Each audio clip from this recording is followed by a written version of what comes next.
جانوروں میں کیوں کتا ہی جنت میں جائے گا؟ جب شیطان کو حضرت آدم علیہ السلام کو سجدہ کرنے کا حکم دیا گیا تو اس نے حضرت آدم علیہ السلام پر حقارت سے تھوک دیا تھا۔ شیطان کا تھوک حضرت آدم علیہ السلام کے پیٹ پر گرا تھا، اور اس کے بعد اللہ تعالیٰ نے حضرت جبرائیل علیہ السلام کو تھوک والی جگہ سے مٹی نکالنے کا حکم دے دیا تھا۔ اللہ تعالیٰ نے اس مٹی سے کتے کو بسم اللہ الرحمن الرحیم۔ ناظرین، کہا جاتا ہے کہ کتے کی پیدائش حضرت آدم علیہ السلام کے پتلے کی مٹی سے کی گئی، جبکہ کچھ روایات میں کہا گیا ہے کہ کتے کی پیدائش حضرت آدم علیہ السلام کی تخلیق کے فوراً بعد ہوئی ہے۔ بلکہ اکثر ہمیں یہ بھی سننے کو ملتا ہے کہ جس گھر میں کتے ہو وہاں رحمت کا فرشتہ داخل نہیں ہوتا۔ لیکن ناظرین، کتے کا ذکر مقدس کتاب قرآن پاک میں بھی آیا ہے، اور کہا جاتا ہے کہ دنیا کا واحد جانور جو جنت میں جائے گا وہ جانور کتا ہی ہوگا۔ لہٰذا ان سب باتوں کو مد نظر رکھ کر آج کی اس ویڈیو میں آپ جان پائیں گے کہ کتا کس شکل میں جنت میں داخل ہوگا، اور اصحاب کہف کے ساتھ غار میں آخر کتے کو ہی کیوں بھیجا گیا۔ حضرت آدم علیہ السلام کی تخلیق کے فوراً بعد کتے کو پیدا کرنے کی وجہ کیا بنی تھی؟ ویڈیو میں آپ کو یہ بھی بتائیں گے کہ کتے اور شیطان میں ایسا کیا تعلق ہے کہ جس کے سبب مذہب اسلام کتے کو گھر میں پالنے سے منع کرتا ہے، اور آخر کتا ہی انسان پر کیوں بھونکتا ہے؟ ناظرین، سب سے پہلے تو یہ جان لیجئے کہ جس گھر میں کتا ہو تو اس گھر میں رحمت کا فرشتہ کیوں داخل نہیں ہوتا۔ اس بارے میں حدیث شریف میں ایک واقعہ آتا ہے کہ حضرت میمونہ رضی اللہ تعالی عنہ فرماتی ہے کہ ایک مرتبہ حضور اکرم صلی اللہ علیہ وسلم بیدار ہوئے تو آپ صلی اللہ علیہ وسلم بہت غمگین اور پریشان تھے۔ میں نے پوچھا کہ حضور کیا بات ہے، آج آپ کی کیفیت بدلی ہے؟ تو آپ صلی اللہ علیہ وسلم نے ارشاد فرمایا کہ جبرائیل علیہ السلام نے رات آنے کا وعدہ کیا تھا مگر وہ مقررہ وقت پر نہیں آئے۔ حضور صلی اللہ علیہ وسلم کو اس سے پریشانی ہوئی کہ جبرائیل امین تو وعدہ خلافی بھی نہیں کر سکتے، تو ان کے نہ آنے کی کیا وجہ ہو سکتی ہے؟ پورا دن اسی طرح گزر گیا۔ پھر آپ صلی اللہ علیہ وسلم کو یاد آیا کہ آپ کی چارپائی کے نیچے کتے کا ایک بچہ بیٹھا تھا۔ آپ نے اس کو اٹھوایا اور اس جگہ کو صاف کر کے وہاں چھڑکاؤ کیا گیا۔ اس کے بعد حضرت جبرائیل علیہ السلام تشریف لائے تو آپ صلی اللہ علیہ وسلم نے مقررہ وقت پر نہ آنے کی شکایت کی، تو حضرت جبرائیل علیہ السلام نے عرض کیا، یا رسول اللہ، آپ کی چارپائی کے نیچے کتا بیٹھا تھا اور ہم اس گھر میں داخل نہیں ہوتے جس میں کتا یا تصویر ہو۔ بلکہ ایک اور حدیث میں یوں ملتا ہے کہ حضور صلی اللہ علیہ وسلم نے ارشاد فرمایا، جو شخص شکار یا ریوڑ کی حفاظت یا کھیتی کی حفاظت کے علاوہ کتا پالتا ہے تو اس کے اجر سے ایک قیراط کم کیا جاتا ہے۔ ناظرین، ثابت ہوا کہ گھر میں فرشتوں کے داخل نہ ہونے اور برتن ناپاک کرنے اور دوسری بہت سی وجوہات پر کتا گھر میں رکھنے سے منع کیا گیا ہے۔ جب گھر میں کتا پالا ہوا ہوتا ہے تو وہ گھر والوں کی بے خبری میں کھانے پینے کے برتن وغیرہ میں منہ ڈالتا رہتا ہے، اور ظاہر ہے گھر والے چونکہ بے خبر ہوتے ہیں اس لیے وہ ان برتنوں کو دھوئے مانجے بغیر ان میں کھاتے پیتے ہیں۔ لیکن مذہب اسلام نے صرف 3 صورتوں میں کتا رکھنے کی اجازت دی ہے، یعنی شکار، کھیتی باڑی یا مویشیوں کے لیے کتا پالا جا سکتا ہے۔ ناظرین، کتے کی پیدائش کے متعلق یہ بھی جان لیجیے کہ مذاہب کی قدیم کتابوں میں لکھا ہے کہ ابلیس یعنی شیطان جن تھا، اور اللہ تعالیٰ نے اس کی عبادات کے باعث اسے فرشتوں میں شامل کر لیا تھا اور اسے ان کا سردار بنا دیا تھا۔ اس کے بعد اس کی ریاضت کا سلسلہ جاری رہا۔ اس کائنات کا کوئی ایسا چپا یا کوئی ایسا ٹکڑا نہیں تھا جس پر ابلیس نے سجدہ نہ کیا ہو۔ یہ ان سجدوں، ان ریاضتوں، ان عبادات کا نتیجہ تھا کہ اللہ تعالیٰ نے ابلیس کو فرشتوں کا سردار بنایا۔ لیکن پھر شیطان غرور کا شکار ہو گیا، اس نے مٹی کے پتلے یعنی حضرت آدم علیہ السلام کو سجدہ کرنے سے انکار کر دیا۔ جب اللہ تعالیٰ نے حضرت آدم علیہ السلام کو بنایا، مٹی سے بنایا، تو سب کو کہا کہ ان کو سجدہ کیا جائے، لیکن ابلیس کے اندر ایک غرور تھا۔ اس نے کہا کہ میں آگ سے بنا ہوں، یہ مٹی سے بنا ہے، میں اسے کیوں سجدہ کروں؟ اس نے سجدہ کرنے سے انکار کر دیا، اور یہاں سے خیر اور شر کی طاقتوں کے درمیان جنگ کا آغاز ہو گیا۔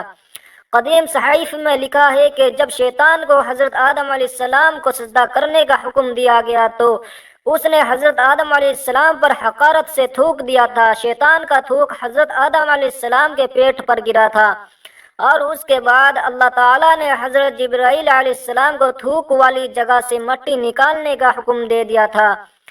حضرت جبرائیل علیہ السلام نے یہ مٹی نکالی تو حضرت آدم علیہ السلام کے پیٹ پر ایک چھوٹا سا سوراخ بن گیا۔ یہ سوراخ ناف کی شکل میں آج بھی ہمارے پیٹ پر موجود ہے۔ اللہ تعالیٰ نے اس ناف کی مٹی سے جس پر شیطان نے تھوکا تھا، اس سے کتے کو بنایا تھا۔ ناظرین، کتے کی تخلیق کے متعلق دوسری روایات یہ بھی ملتی ہے کہ جب حضرت آدم علیہ السلام اور حضرت اماں حوا علیہ السلام کو اللہ تبارک و تعالیٰ نے اس زمین پر بھیجا تو شیطان نے زمینی درندوں کو ورغلایا کہ وہ ان دونوں کو کھا جائے، تو تب اللہ تبارک و تعالیٰ نے کتے کو پیدا کیا جس نے آدم علیہ السلام اور حضرت حوا علیہ السلام کی ان درندوں سے حفاظت فرمائی، یعنی کتے کی پیدائش حضرت آدم علیہ السلام کو زمین پر بھیجنے کے فوراً بعد اللہ تبارک و تعالیٰ نے فرمائی۔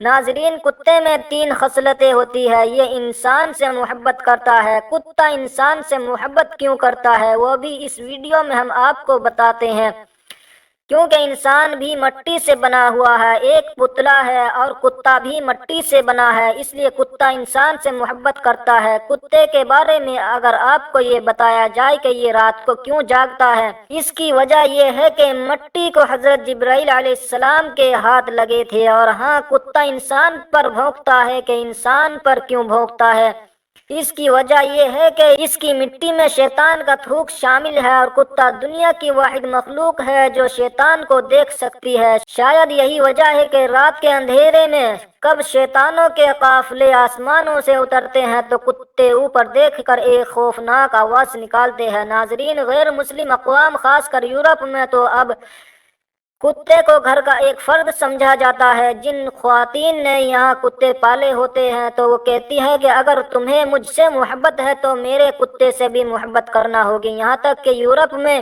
کتوں سے محبت اب حرام کاریوں میں بدل چکی ہے۔ بس یہ بات یاد رکھیے کہ کتا چاہے کتنا ہی وفادار کیوں نہ ہو، اگر آپ نے کھیتی کی حفاظت، شکار یا اپنے جانوروں کے ریوڑ کی حفاظت کے لیے نہیں پالا تو پھر روزانہ آپ کے اجر سے ایک قرات کم کیا جائے گا۔ اور یہ بھی یاد رکھے، حضور اکرم صلی اللہ علیہ وسلم نے ایک قرات کو احد پہاڑ سے تشبیہ دی ہے۔ اب آپ خود اندازہ کر لیجئے کہ کس قدر اجر آپ روزانہ گنوا رہے ہیں۔ اللہ تبارک و تعالیٰ نے سورہ اعراف میں بلعم بن باعورہ، جو کہ ایک نیک اور عابد شخص تھا، پھر اس نے نفس کی لذت اور دنیا پرستی کے کام شروع کیے، تو پھر اللہ تعالیٰ نے اس کو کتے سے تشبیہ دی ہے، اور وہ روز قیامت کتے کی شکل میں دوزخ میں داخل ہوگا، اور اصحاب کہف کا کتا بلعم بن باعورہ کی شکل میں جنت میں جائے گا۔ اور حضور اکرم صلی اللہ علیہ وسلم نے سیاہ کتے کو شیطان کہا ہے، بلکہ طبی ماہرین کے مطابق ناپاک جانوروں کو پالنا وباؤں کا باعث ہے۔ خطرناک جراثیم اور وبائیں جانوروں سے انسانوں میں منتقل ہوتی ہے۔ رسول کریم صلی اللہ علیہ وسلم نے جو آج سے 1450 سال قبل جو احکام بتائے، آج کی جدید سائنس سے اس کی تصدیق ہو رہی ہے۔ طبی ماہرین کے متفقہ رائے ہے، جانوروں میں پائے جانے والے خطرناک جراثیم انسانوں میں منتقل ہوتے ہیں، جو وبا پھیلنے کا باعث بنتے ہیں، اور اسلام کی روح سے کتا ایک ناپاک جانور ہے۔ اگر ہم اسلام کی تعلیمات پر عمل کریں اور ناپاک جانوروں کو پالنے سے گریز کریں تو خطرات سے محفوظ رہ سکتے ہیں۔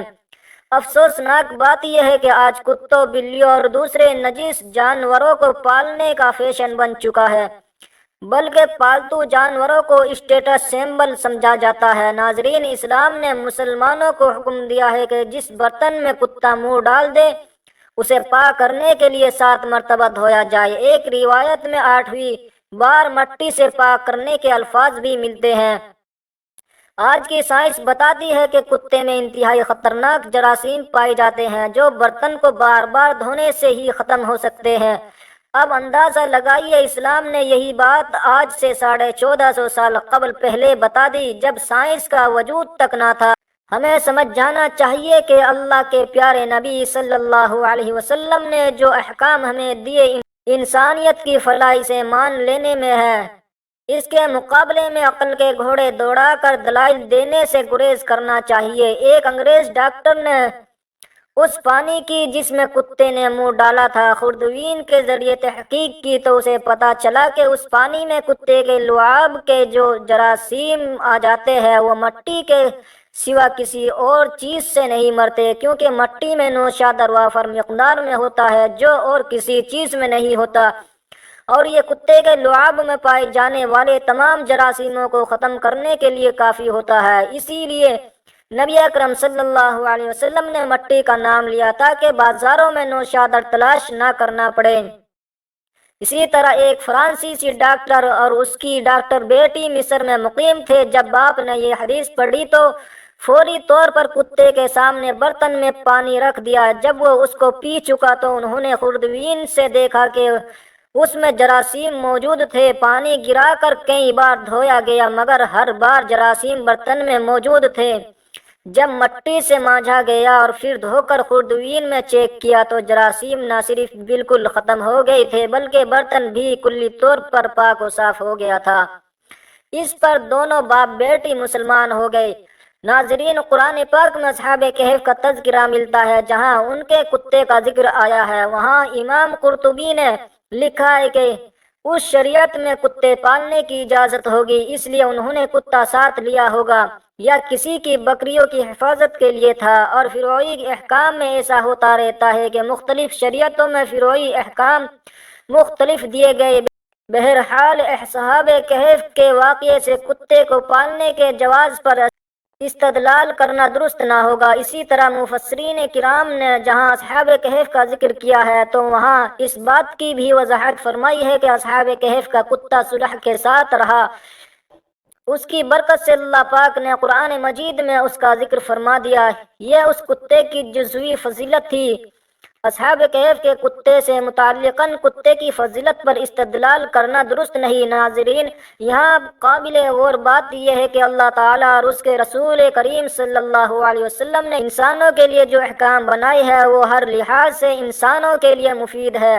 ایک مسلمان کے لیے یہ بات کافی ہونی چاہیے کہ اللہ تعالیٰ نے اس کام سے رکنے کا حکم دیا ہے، کیونکہ ایک مومن کی شان یہ ہے کہ اللہ تعالیٰ کے نبی صلی اللہ علیہ وسلم نے جس کام کے کرنے کا حکم دیا ہے وہ کرے اور جس کام سے منع کیا ہے اس سے رک جائے۔ اس کا نام اطاعت ہے اور اس سے انحراف نافرمانی کہلاتا ہے۔ اگر ہم عقل اور محض شوق کی بنیاد پر وہ کام کرنا شروع کر دیں گے جس سے منع کیا گیا ہے تو اس کا نتیجہ سوائے نقصان کے کچھ نہیں ہوگا۔ اللہ تبارک و تعالیٰ سے دعا ہے کہ اللہ تعالیٰ ہمیں حضور اکرم صلی اللہ علیہ وسلم کے بتائے ہوئے طریقے کے مطابق زندگی گزارنے کی توفیق عطا فرمائے، اور اللہ تعالیٰ ہمیں پاک و صاف رہنے والا بنائے، اور اللہ تعالیٰ ہمیں ناپاکی اور گندگی سے محفوظ رکھے۔